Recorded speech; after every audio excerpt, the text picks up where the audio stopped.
What's up everyone? Long time no talk. Well, actually it's only been a little less than a week, but that feels like forever in the internet world. If you missed my community post, I came down with the flu. It wasn't a good time, but I'm feeling a lot better now.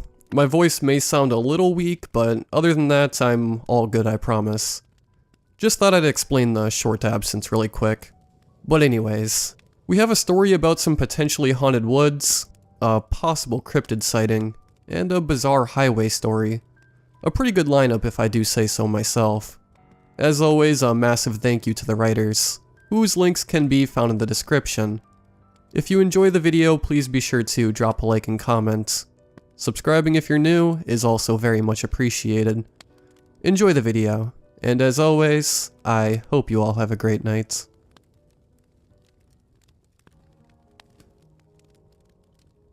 Before I leave, I think I want to make a written account here. That way if someone comes looking for me, they might understand what happened, and where I went. Whether or not they will believe me is another story entirely. I don't intend to tell anyone I am leaving, but I would feel guilty if I just left without a trace. My name is Jane. I moved to the small town of Leonardsville after living in the big city for the last 4 years. While I enjoyed city life, it honestly had started to become a bit suffocating. Having to deal with the constant traffic, avoiding certain areas due to crime rates, and the usual issues with the city. The pay was good, but that was nearly pointless when you realize just how much rent and insurance were. To add to that, I hadn't made too many friends, and those that had mostly just talked over the internet anyways. Not that I was much better at getting out, in their defense. Really though, I could have dealt with all of that, up until I had the wonderful privilege of acquiring a stalker, Henry. I had met him through work, and we went on a couple of dates. But I didn't really feel any sparks, so I turned down the third one. I wasn't one to lead someone on after all. Unfortunately, I still worked with the guy, and he seemed to not understand that I wasn't interested.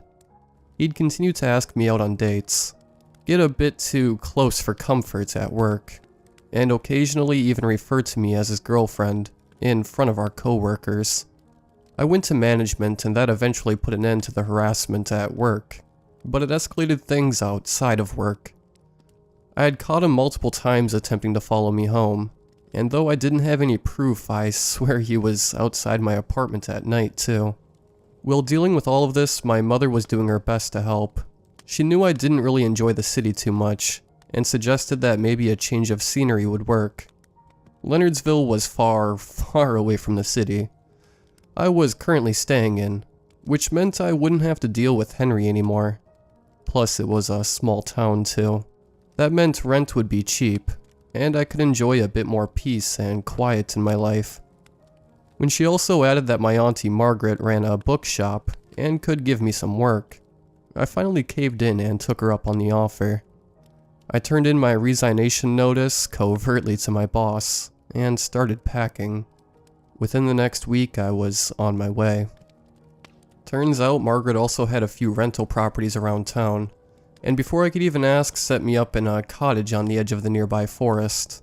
I wasn't expecting much when she told me about the place, but when I pulled into the gravel driveway, midday, I was pleasantly surprised. It was of course a cottage, so nothing massive, but that kind of made the place more welcoming. The front of the home had a pair of windows that faced out towards the faraway neighbors and town. The cottage was small, so its lone red door led straight into the living room and kitchen area. The place looked to have been renovated recently too, noting the fresh coats of paint as I hauled my things in. After making a mountain of boxes in the living room, I started to put away the few food items I had brought with me into the pantry. Just above the kitchen sink was another window that faced the forest. Evergreens swaying gently with the summer breeze. I love nature, and had almost forgotten what it was like to just sit back and enjoy a view like that. All those years being cooped up in the concrete jungle, just melting away as I leaned against the counter and enjoyed that view just a bit longer. I could get used to this. My first night in the cottage was spectacular as well. I couldn't remember the last time I had slept so deeply, and when I woke up I actually felt well rested for once. Something else I could vividly remember, the dream I had had last night. I was somewhere in the woods, the sun coming through the trees in golden rays. Off in the distance and between the trees, I could see the shape of someone, but just couldn't quite make them out clearly. I didn't feel scared though. Far from it. If anything, I felt an overwhelming sense of calm from the figure. The dream was still fresh in my mind as I got ready and started my first day of work alert and awake. The irony. It only took a few hours at the bookshop to realize how relaxed it was. My last job had been an assistant manager at a retail store, which meant if I wasn't busy doing one thing, I was off doing another, almost always. Here, however, was another story. It was so dead. I asked Margaret if this was normal, and she said it varied on the day, but it definitely happened frequently. I almost felt bad even though I was being paid so little. I tried to keep myself busy, but eventually I ran out of things to do. Margaret suggested that while I waited for customers, I could always read from the selection we had. There wasn't any radio set up here, so that was the next best thing to entertainment in a way, and I hadn't really sat down to read in some time. Browsing through the store's collection, I was surprised at just how varied it all was. A lot of stuff I had never heard of before, most of which were things like holistic medicine, astrology, and a lot of other folklore-type books. After a bit of skimming, I settled on a book that would be a good page-turner. I can't quite remember the title, but it was all about witchcraft, and apparently misconceptions about it. I had read a few pages when Margaret walked out of the back, spotting me nestled in my chair by the front door. She seemed to take quick notice of just what book I was reading, and quirked an eyebrow at me. It wasn't judgment that she was showing though, as she asked if I had any kind of serious interest in that stuff. I told her that while I found the subject fascinating, I wasn't exactly planning on learning to fly a broom anytime soon. That got a laugh out of her, and she let me be. On my first weekend off, I spent some time in my backyard, tending to what was supposed to be the vegetable garden. It had been overrun by weeds and other bits of scrap, but I knew once all that was cleared away, it would be perfect to start growing again. With a pair of old gardening gloves, I began pulling out the weeds, the sun high in the sky warming my skin as I worked. After a couple of hours, I started to get a strange feeling. It was hard to place at first, but either I had convinced myself of it or my sixth sense was working well, because I had that overwhelming feeling I was being watched from somewhere. My eyes scanned around the backyard, and eventually across the forest tree line. The sun ensured that the forest was covered in shadows, caused by the evergreen branches, so it took some time before I could really see in between the trees. Just as my eyes had started to adjust, I actually had spotted movement. A dark figure that had just been standing beside a tree. It didn't look like any kind of animal I knew. It was far too tall for that, and I could swear it had almost looked like some kind of person. Being braver than I was smart, I grabbed my shovel and started over in the direction that I had seen the figure, calling out, "Hello, is anyone there? Are you lost or something?" I tried my best to keep my tone friendly, but I really was pretty annoyed. I had already dealt with one stalker in my life, and the thought of someone staring at me again wasn't one I was about to just let be. When I got over to the edge of the forest, I hesitated for just a moment. Not having passed this threshold before, I took in a deep breath, before checking behind the trees that I had seen that shape. There were no signs of disturbance on the forest floor, at least not anything I could spot. After a bit of searching, the only thing I found was a small kind of doll. It was made with rough cloth, and stuffed with pine needles. Head, arms, and legs, all tied off in coarse rope as well.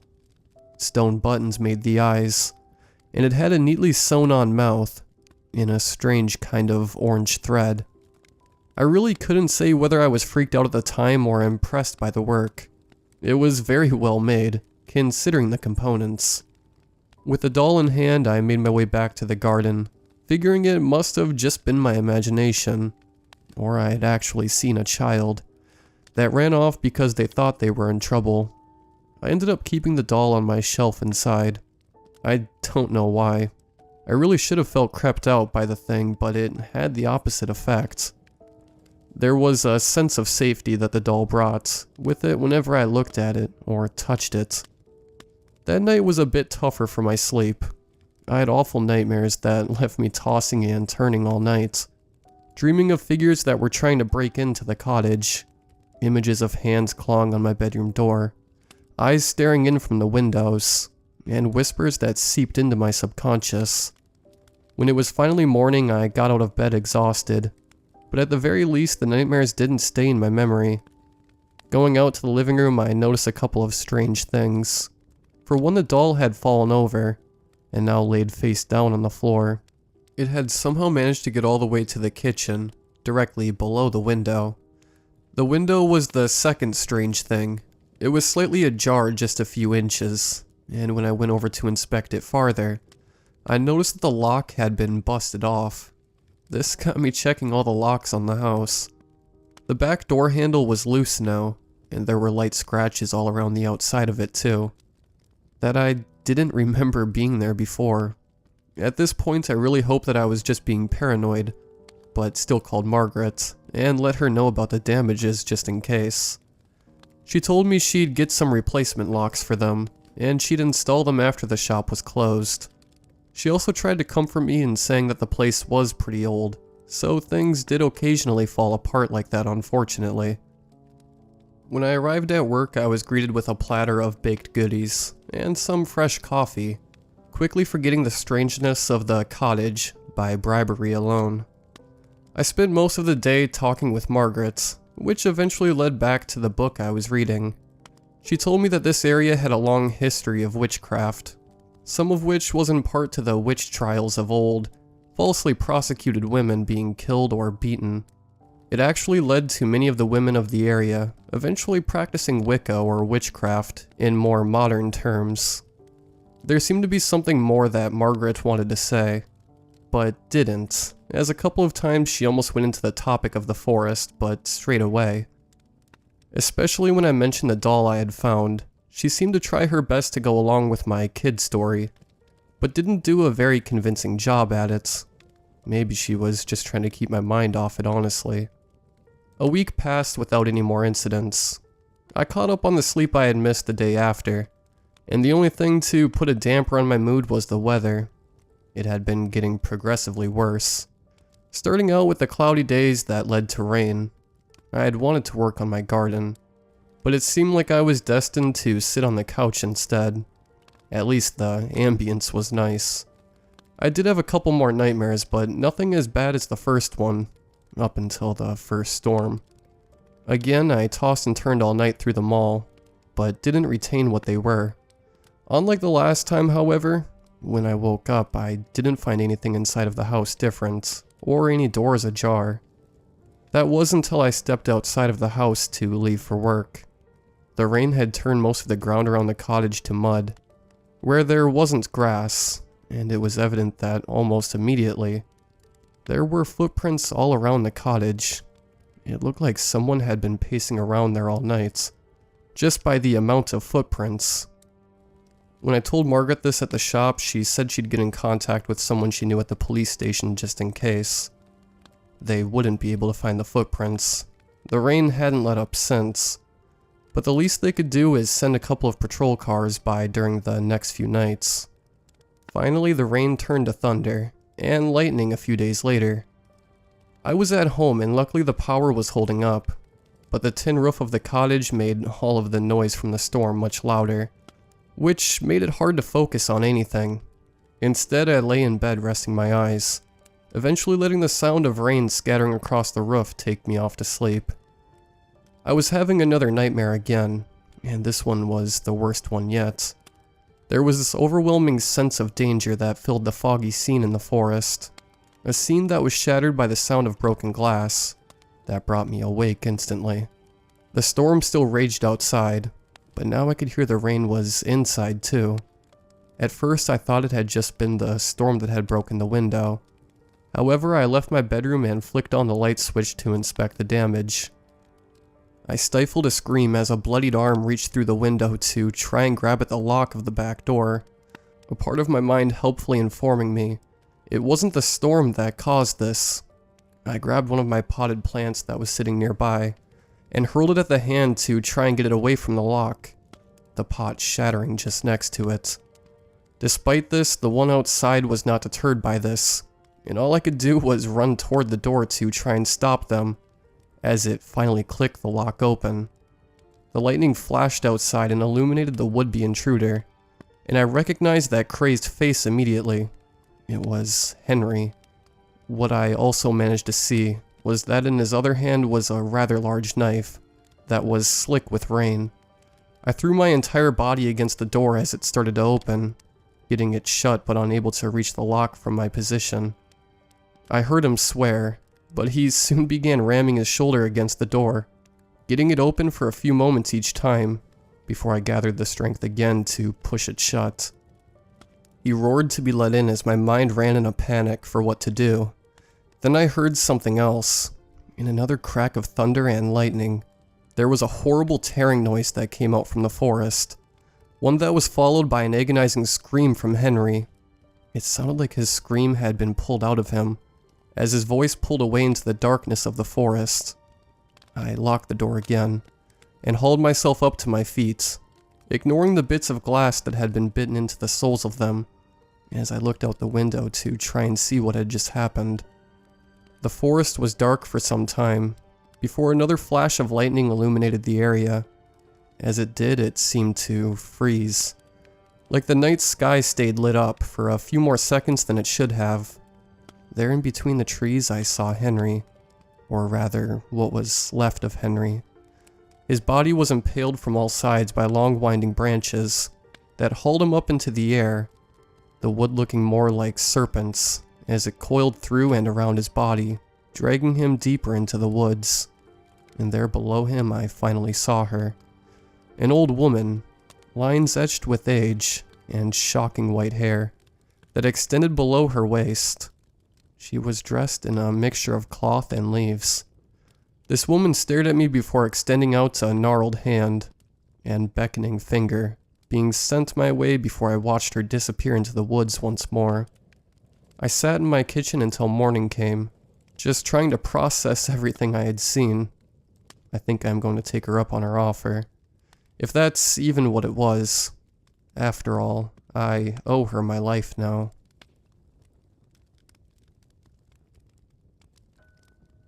For a little bit of background, I live in a very small town. I'm talking it's the size of a square mile. Said town is in the middle of Nevada, and you've probably passed through on your way to Las Vegas before. It's one of those towns that you never really stay for long. Has a lot of rundown shops and seems to just be creepy all around. The town is almost a ghost town. A lot of older folks just come here to die. Surrounding our town is miles of creepy, the hills have eyes, sort of deserts. And beyond that desert is big mountains. My town is also close to a Native American reservation, and I myself am not native. I'm about as pale and white as it gets. Anyways, now that you have the details, I'll get to the weird stuff.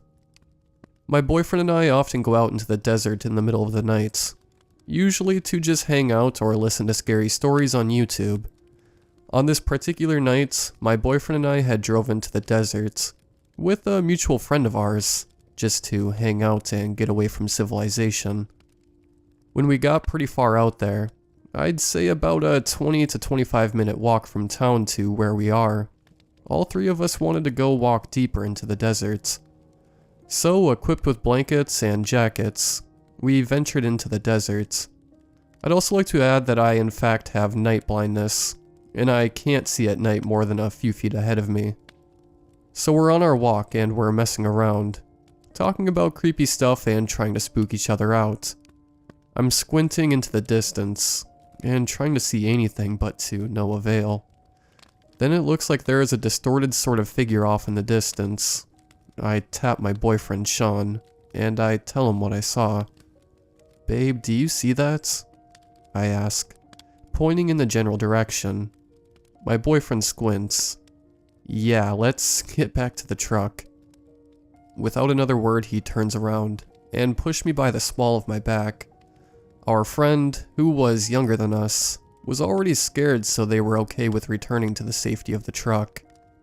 What did you see? I asked, looking up at Sean. He shook his head. Nothing. Stop talking about it. His voice was strained and he seemed nervous. Throughout our walk back to the truck, I kept asking and my boyfriend kept replying with the same thing. Be quiet, we'll talk later. I was irritated by his lack of answers, and I thought he was playing a trick on me. Finally, we got back to the truck and into it safely. We locked the doors due to everyone being spooked. Our friend spoke up. What did you see? Sean turned and looked through the back window of his truck. I thought I saw someone, but it was just bizarre. He didn't seem as scared as I was, just skeptical and spooked. So in about 10 minutes we'd forgotten all about it, as we were just hanging out. I had reclined the passenger seat and was laying down talking to my friend in the back. My head was directly next to the passenger side back door. During a pause in conversation I heard tapping on the door that my head was next to. I shot up and let out a small scream. I get scared very easily. It didn't sound like fingers tapping. It sounded like long nails. We should leave right now. I just heard tapping on the door. I yell frantically. My boyfriend turned on the truck and we were driving away shortly. I was shaking when I explained what I heard. Like I said, I'm easily spooked. As we were all discussing how weird the night had been, Sean shushed my friend and I listened to something I apparently hadn't heard. We were still in the desert, driving over bumps and rocks, and as my boyfriend shushed us, I could hear a weird sound coming from his truck. It sounded like it was heavier, or that something was on the undercarriage of it. We drove faster and got out of the desert as fast as possible. As soon as we went from the desert and onto the paved road in our town, the sound stopped. A few months later, my boyfriend and I are out in the desert again. We're about a 10-minute walk from town this time, not far out compared to the usual. We're laying back in our seats and cuddling. The headlights are on so we don't look suspicious out there, and because it was super cold so the truck was on anyways. We're talking and I sit up and my blood runs cold as I look out the window. Babe, who's that? I questioned as I hopped off his lap. I was cuddling with him on his lap. Cheesy, but whatever.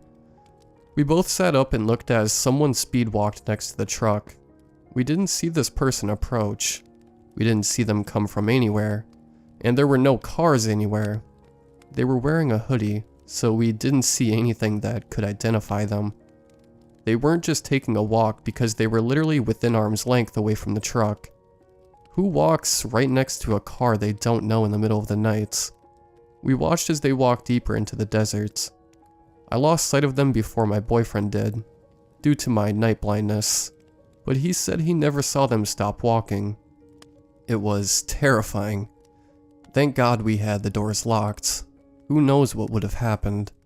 So we got out of there as quick as possible. After calming down and driving around town, we decided to go back to see if we could find them. Now it's important to mention that despite living in the desert, we recently had a storm, and there was a decent amount of snow on the ground when this happened. So we drive back on the same road where we were parked, and see footprints in the snow. We follow them in the truck for a while until suddenly they just stop. There wasn't any other tracks anywhere. No tire tracks, no footprints. There wasn't even footprints that indicated whoever it was had turned around.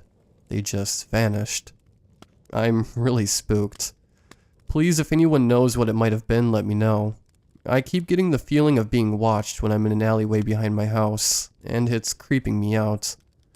I don't know if that's related, but I figured I should share it. Thank you. My dad used to be a trucker. He would work in the West, mainly the Great Plains area, and commonly ran a route through the Red Desert Highway in Wyoming. And that's where this event took place. When I was younger, during school holidays and such, I would ask to go with him, if only to explore the country a bit more. I was more outdoorsy, and loved exploring. When I was around 12 during spring break, my dad asked me if I would like to join him on a delivery down to Colorado, and I of course excitedly accepted.